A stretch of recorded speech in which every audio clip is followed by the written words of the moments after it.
The Boeing 737 MAX can safely return to the skies after a 20-month grounding that was prompted by a pair of fatal crashes.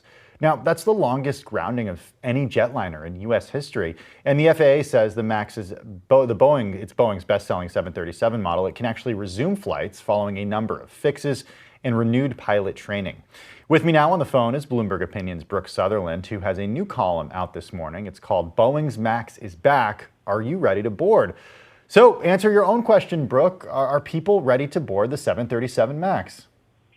It's going to be interesting to see what happens with this. I mean, I will say I personally would feel comfortable getting on a 737 MAX. I mean, you said it yourself. This was the longest grounding of an aircraft in modern U.S. history. And so I think it's safe to say that whatever problems there were with this airplane, the FAA has now found them. The mandated fixes go beyond the software system that was implicated in those two fatal crashes. They also include an overhaul of the flight computers to improve resiliency. They're separating out these bundles of electrical wiring to avoid short circuits.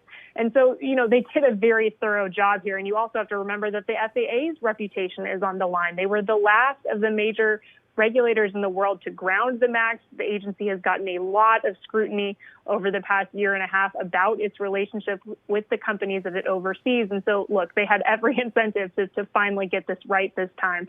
Now, I do think there is going to be some natural hesitancy on the part of your average consumer, and a lot of, easing that will fall to the airlines. And of course, the airlines right now are juggling their own problems with the coronavirus pandemic, and they're having trouble getting people to board planes that haven't crashed. So this is not necessarily an easy task that anybody is facing right now. Yeah, and I wonder, too, what it's going to look like for a company like Southwest Airlines or American Airlines, the carriers in the United States that have among the most of these airplanes that are now grounded and, of course, on order as well.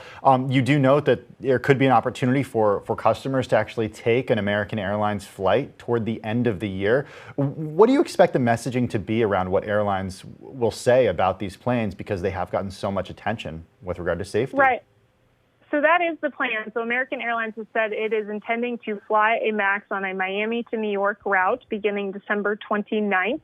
So you could have an opportunity to finish out 2020 on board a 737 MAX. Now, I will say, the airlines are preaching total transparency. They want to have everybody know that they are, in fact, getting on board a MAX. Most carriers have said they will change passengers to different flights if they're not comfortable with that airplane. And I think that's the right stance to take. I mean, you want to be clear about the changes that have been made. You want to express some confidence, but you also want to give people some time to get comfortable with this airplane again. So that is the plan, and I would expect most airlines to follow Americans' lead there. Now, it will take longer for these planes to be in broad circulation. A lot of them have been stored in the desert. There's just sort of natural steps that have to be taken to make them ready to fly again. Not to mention, the airlines need to put the FAA's mandated fixes into place. They also have to retrain their pilots.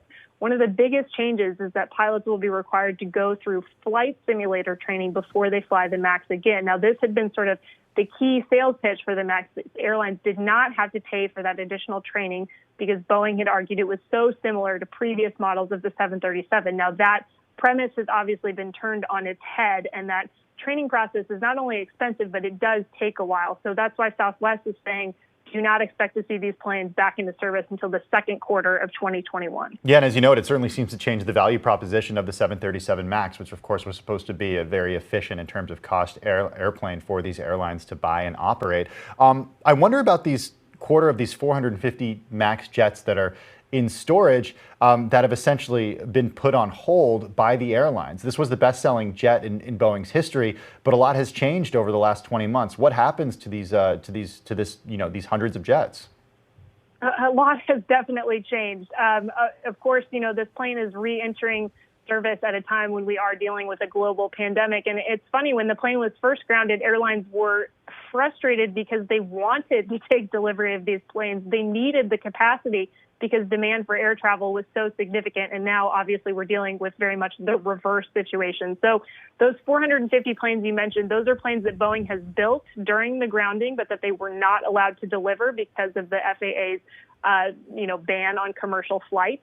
And so now they can actually start delivering those. Now, I don't think they're going to find many immediate takers to take fresh planes. A lot of the airlines like American, like Southwest, have to focus on bringing the planes they already have in their possession back into service. And then we can start sort of unpacking that stockpile. But, you know, airlines have a lot of flexibility with these MAX deliveries because that plane has been grounded for so long. It's much easier than it would be under the normal terms of that contract to either cancel that order or to push out your delivery timeline. So a number of customers have gone ahead and actually canceled their orders.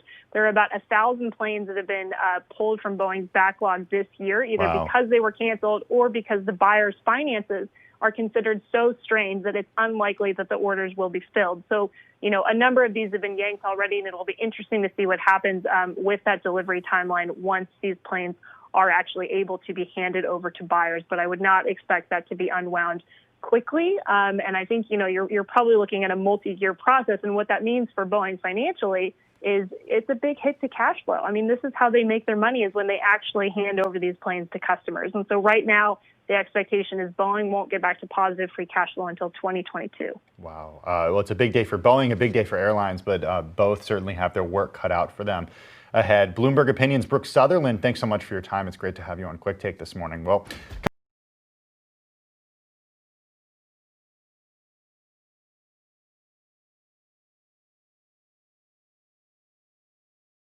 the biggest stories the moment they happen from around the globe. Subscribe to Bloomberg Quick Take now for insight in an instant.